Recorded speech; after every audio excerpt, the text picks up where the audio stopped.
រៀបចំសម្ភារៈនិងឧបករណ៍ដូចជាម៉ាស៊ីនផ្សារម៉ាស៊ីនកាត់ត្រយូវទ្វារដែកវេថ្នាំលាបនិងសោចាក់ទ្វារ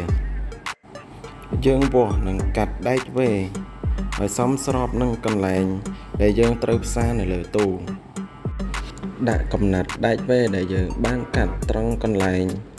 និងផ្សារភ្ជាប់ឲ្យបានមាំល្អនៅលើទូ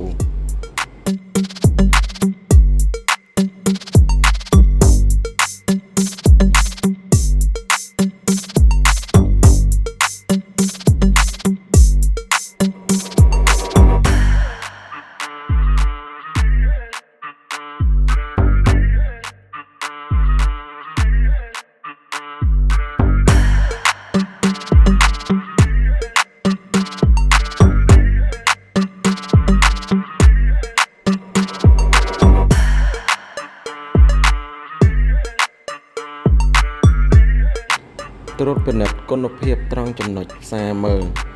តើបានរឹងមាំហើយឬនៅ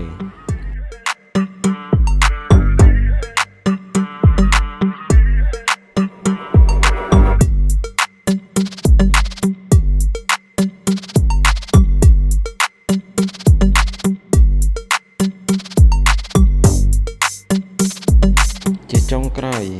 លាបថ្នាំការពារច្រែសរាល់ចំណុចដែលយើងទើបតែផ្សារហើយទាំងអស់